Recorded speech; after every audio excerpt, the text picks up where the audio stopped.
Halo, berjumpa lagi. Masih bersama saya Fernando Urmeneta.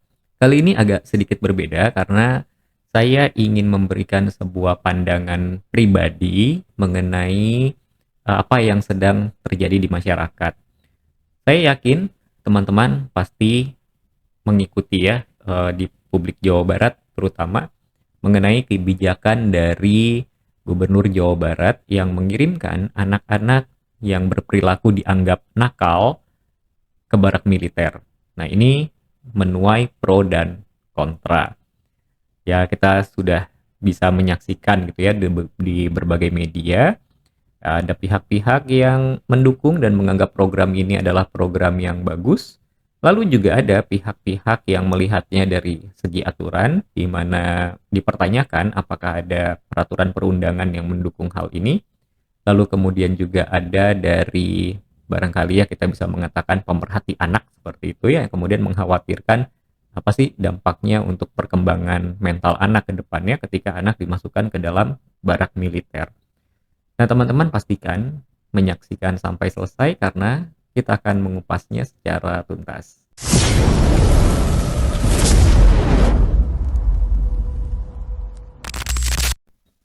Nah, memulainya saya mau disclaimer dulu bahwa saya tidak mungkin membahas hal ini dari perspektif peraturan perundangan karena ya saya tidak kompeten di bidang itu gitu dan kemudian saya juga tidak bergerak di bidang politik dan saya juga tidak memiliki latar belakang hukum. Nah, sehingga saya tidak akan membahas dari sudut pandang itu. Tetapi saya ingin melihat dari sudut pandang hubungan antara anggota dewan dengan Gubernur Jawa Barat. Karena kita lihat di sosial media ya bahwa ada perdebatan lah di situ. Jadi ada beberapa anggota dewan yang tidak menyetujui karena berbagai hal. Salah satunya adalah dianggap bahwa kebijakan itu tidak ada landasan hukumnya. Jadi tidak ada aturan atau undang-undang yang menyatakan hal itu gitu bisa dilakukan. Ya tentunya dari pihak gubernur juga akan ada tanggapan begitu ya. Tapi eh, ini koreksi kalau saya salah ya. Jadi teman-teman mungkin yang lebih paham bisa menuliskan di kolom komentar gitu. Dulu waktu saya SMA itu ada pelajaran tata negara di mana kemudian ya cukup mengetahui ya bahwa negara kita atau kemudian lembaga tinggi negara kita itu dibagi menjadi tiga atau disebut dengan trias politika, yaitu ada apa legislatif, eksekutif, dan yudikatif begitu. Nah, saya melihatnya begini bahwa sekali lagi saya tidak berpihak ya, apakah saya berpihak kepada pihak Kang Deddy Mulyadi ataukah kepada anggota DPR atau DPRD begitu. Saya tidak mau apa berada di dalam salah satu pihak. Nah, akan tetapi kalau saya melihatnya begini, trias politika itu kan ada artinya ini ada satu hal yang terutama untuk anggota dewan ya, karena kan ada tugas-tugasnya, ada fungsinya. Itu salah satunya adalah fungsi pengawasan. Nah, artinya dia itu mengawasi gitu, mengawasi eksekutif. Apakah yang dilakukan ini sudah sesuai dengan undang-undang atau belum? Nah, kalau kita melihat dari aspek tersebut, saya rasa tidak ada salahnya. Jadi kita anggap saja bukan nggak setuju, tetapi anggota dewan ini sedang melakukan fungsi pengawasannya. Gitu. Jadi tanda kutip ya memberikan sebuah teguran yang kemudian memberitahu nih bahwa barangkali ya saya juga nggak paham apakah benar ada peraturannya atau tidak. Hal yang begitu. Nah, di lain pihak, saya melihatnya begini. Eh, Alangkah indahnya apabila kemudian kebijakan apa namanya mengirimkan anak-anak yang berperilaku dianggap nakal ini kemudian kepada militer atau pada TNI lah, saya nggak mau bilang militer, kepada TNI dianggap bagus dan hasilnya terbukti bagus, maka ada baiknya jika ini dibuatkan peraturan perundangannya sehingga nanti bisa diberlakukan secara nasional. Ini kalau menurut saya ya dari hubungan antara anggota dewan dengan eksekutif atau antara legislatif dengan eksekutif. Nah, hanya sebatas itu saya bisa berkomentar karena sisanya ya saya tidak punya pengetahuan soal itu. Nah, kita akan masuk ke bidang yang memang saya geluti, yaitu dari aspek kesehatan mental. Ada beberapa pemerhati anak yang kemudian memberikan pandangan bahwa mengirimkan anak ke barak militer itu bisa merusak mental anak. Satu. Yang kedua, apa stigma masyarakat ketika anak-anak ini sudah kembali ke masyarakat? Itu yang kedua. Eh Lalu ada pendapat yang ketiga. Pendapat yang ketiga adalah tugas pendidikan anak itu seharusnya dilakukan oleh orang tua. Saya mau bahas dari yang ketiga dulu ya, karena ini yang berkaitan langsung dengan pengalaman saya. Ketika anak sudah masuk kategori yang di luar nalar ya, gitu maksudnya, sekali lagi saya harus pakai quote and quote gitu, bahwa nakalnya kebangetan gitu ya, dianggapnya seperti itu. Kadang orang tua itu kewalahan menghadapi anak. Sehingga akhirnya mencari bantuan, ada yang ke psikiater, ada yang ke psikolog, ada yang ke saya gitu ya, uh, dan ke teman-teman yang berprofesi sebagai hipnoterapis yang lain. Ada yang berhasil, ada juga yang tidak. Begitu. Pertanyaannya adalah mengapa sampai orang tua itu mengirimkan anaknya ke kami, para praktisi? Pertanyaan besarnya kan itu.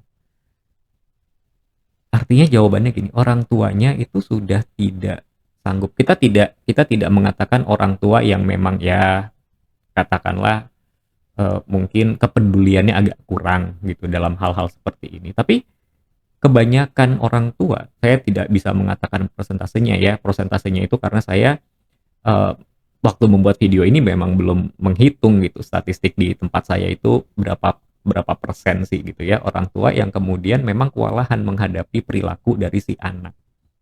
Sehingga dalam upayanya dengan cinta kasihnya kepada si anak untuk mengembalikan si anak ke koridor yang sesuai, ya mereka pergi ke para praktisi. Ya tentunya itu akan membutuhkan waktu, akan membutuhkan juga biaya yang terkadang ya cukup bisa dikatakan ya mungkin cukup berat gitu untuk orang tua. Nah kemudian belum tentu juga berhasil. Bisa jadi mungkin ya berhasil, ada progres, tapi kemudian ketika kembali ke lingkungan dia kembali lagi ke pola awal dan lain sebagainya. Bisa jadi seperti itu memang. Nah artinya begini, artinya tidak semudah yang dikatakan oleh pemerhati anak ini bahwa ya orang tuanya yang ngajarin anaknya. Tidak semudah itu ceritanya. Dan bahkan mungkin ya kalau ada teman-teman yang berprofesi sebagai guru, barangkali juga kewalahan menghadapi anak-anak yang uh, sebetulnya apa ya perlu dibantu lah gitu. Tapi kadang-kadang kewalahan. Nah lalu kemudian apa sih yang membuat anak-anak ini menjadi seperti itu? Ini bukan serta merta hanya urusan uh, pola asuh di keluarga, tapi kita juga harus mengetahui bahwa pola asuh di keluarga itu orang tua itu punya peran sampai anak usia berapa sih? Ya, kadang-kadang anak sudah usia 12 tahun, 13 tahun, dia sudah punya teman, sudah punya peer group, lalu kemudian ya lebih senang dengan peer groupnya daripada dengan orang tuanya gitu. Lebih banyak cerita pada teman-temannya daripada orang tuanya. Mungkin kita bisa mengatakan ya salah orang tuanya, kenapa tidak bisa menghadirkan diri sebagai orang tua yang asik? Mungkin kita bisa berkata seperti itu. Tapi kembali lagi saya ingin bertanya dulu, apakah ada sekolah untuk menjadi orang tua sehingga setiap orang tua punya standarisasi? Kan tidak ada. Jadi kebanyakan orang tua itu ya secara naluri aja. Nah, waktu menghadapi permasalahan yang seperti ini memang tidak punya petunjuk gitu, tidak punya pengetahuan, tidak punya ilmu apa yang harus dilakukan. Sehingga dicarilah solusi.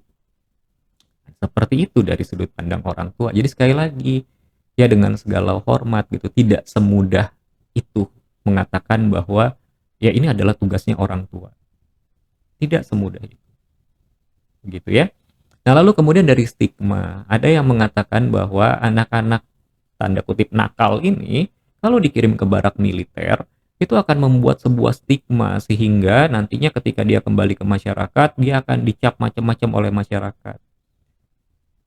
Ya, terus terang saya tergelitik untuk bertanya begini, lebih baik anak-anak ini dikirim ke barak militer atau lebih baik anak-anak ini dipenjara?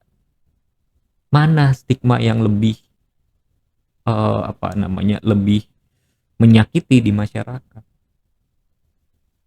Itu pun kalau mereka dikirim ke barak militer, karena yang saya tahu memang mereka diinapkan di markas TNI, tapi itu adalah di pusat pendidikan kalau saya tidak salah gitu ya, atau batalion pendidikan lah gitu.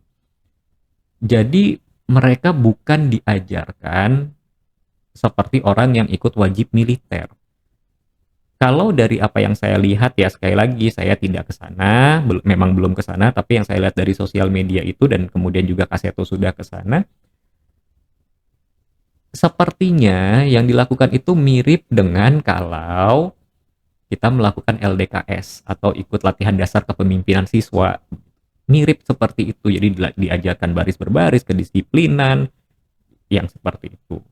Nah, lalu ada komentar, 2 minggu bisa apa sih? Nanti 2 minggu juga sudah, ya balik lagi kondisi awal. Betul.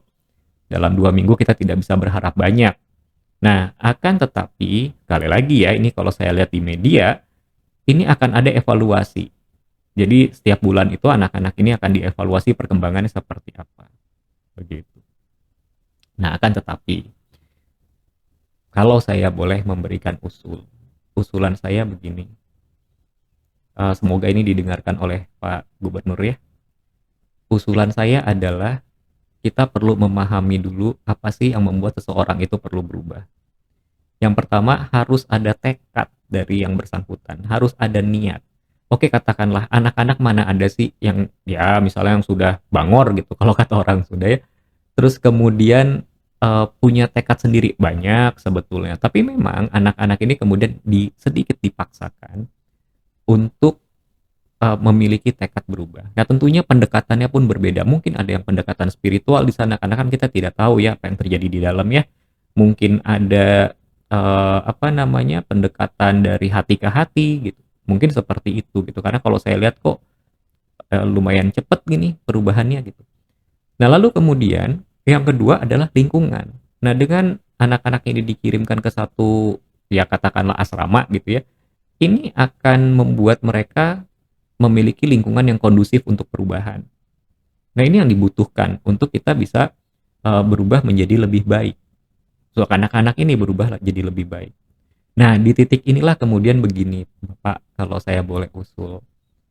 Saya khawatir apa yang dikatakan oleh para pemerhati anak ini bisa terjadi ketika anak ini kembali ke masyarakat, kembali ke lingkungan asalnya, maka perilaku awal juga bisa kembali, Pak. Ya, tentu saya juga tidak bisa menuntut harus semua gitu ya, karena ya kota Roma tidak dibangun dalam waktu 1 hari. Ya, tetapi kan Bapak tidak perlu kerja sendiri ya, gitu, bahwa ini bisa, ya saya yakinlah mungkin uh, para pejabat ini jauh lebih paham gitu apa yang harus dilakukan. Uh, Lingkungan itu berpengaruh, Bapak. Jadi kalau anak-anak ini sudah dikondisikan dengan baik, sudah memiliki perilaku yang baik, tapi kemudian kembali ke lingkungan yang katakanlah tidak kondusif, ya maka saya khawatir perubahannya tidak akan bertahan lama seperti itu. Nah, ini mungkin untuk jadi bahan apa ya, bahan evaluasi lah seperti itu. Bukan mengkritik, bukan. Nah, lalu kemudian yang ketiga adalah perspektif. Nah, ini mungkin ya nilai-nilai spiritual, nilai-nilai nasionalisme itu bisa dimasukkan. Jadi memiliki perspektif yang berbeda dari perilaku awalnya gitu. Karena perilaku ini terbentuk dari perspektif. Anak-anak ini menganggap kalau perilaku lama itu membuat mereka terlihat keren, membuat mereka merasa diterima di lingkungannya seperti itu gitu. Nah, perspektif ini yang perlu diubah. Lalu kemudian yang ketiga adalah motivasi. Nah, saya yakin dalam pendidikan itu hal ini sudah diberikan. Hanya kalau di dalam ya mungkin ya determinasi bisa ditumbuhkan, motivasi bisa, perspektif juga bisa ditumbuhkan. Tapi lingkungan itu kan memang harus. Nah, ini yang menjadi tugas kita sebetulnya, bukan hanya tugas Pak Gubernur, tapi tugas kita bersama-sama untuk melakukan cipta kondisi. Untuk membuat lingkungan kita menjadi kondusif. Kita punya peran di situ. Sehingga ketika anak-anak ini sudah mendapatkan pendidikan, sudah perilakunya menjadi kondusif, perilakunya menjadi baik, Ketika kembali ke masyarakat, masyarakatnya pun juga sudah menjadi masyarakat yang baik. Dan satu hal, saya tidak percaya bahwa ada anak yang dilahirkan dalam keadaan nakal. Setiap anak memilih, dan kebanyakan anak memilih untuk menjadi nakal ya karena mereka merasa tidak diterima, dan mereka merasa mereka diterima dalam kelompok tertentu yang kebetulan melakukan kenakalan. Sehingga dalam upaya anak ini supaya diterima di dalam kelompok itu, ya dia juga harus melakukan kenakalan tersebut. Nah, ini juga tugas. Sekali lagi, saya juga bukan mau membela orang tua ya. Tugas orang tua juga sangat penting. Orang tua itu harus selalu belajar bagaimana kita nggak boleh kalah dengan peer group. Kita itu harus punya kemampuan. Kita harus punya kemampuan untuk apa? Untuk merendahkan ego. Jangan kemudian selalu mengatakan, saya orang tua, kamu harus dengar saya. Nggak akan didengar oleh anak. Tapi bicaralah dari hati ke hati. Anggap anak itu bukan anak kita. Anggap anak itu adalah sahabat. Anak itu adalah teman. Kita menerima apapun yang mereka katakan. Sehingga kita nggak kalah dari peer groupnya. Jadi kalau kita bicara pada anak, anak mau dengar. Anak mau melakukan apa yang yang kita minta, selama itu masuk akal ya. Jadi jangan kemudian menjadi manipulatif juga. Seperti itu. Ya mungkin itu ya yang bisa saya sampaikan, tidak terlalu banyak gitu, dan nanti kalau panjang saya takut videonya kepanjangan juga. Tapi ini tugas kita bersama, dan kalau saya pribadi saya mendukung. Tapi dengan catatan perlu ada evaluasi. Dan saya percaya apabila nanti evaluasinya berjalan baik, maka semua pro dan kontra ini juga akan reda dengan, terutama yang kontra ya, akan reda dengan sendirinya gitu. Dan saya juga percaya bahwa wakil-wakil kami rakyat ini di anggota dewan pasti akan juga memberikan satu atau merancang sebuah undang-undang untuk mendukung hal ini. Saya percaya itu. Ya mungkin itu yang bisa saya sampaikan. Mohon maaf kalau ada salah kata, salah ucap, salah sikap. Sama sekali tidak ada maksud untuk menyindir siapapun. Ini hanyalah bentuk kepedulian saya pada anak-anak Indonesia, karena saya masih percaya bahwa di tangan mereka lah Indonesia akan berjaya. Sekali lagi terima kasih sudah menyaksikan. Kita akan berjumpa lagi di video berikutnya.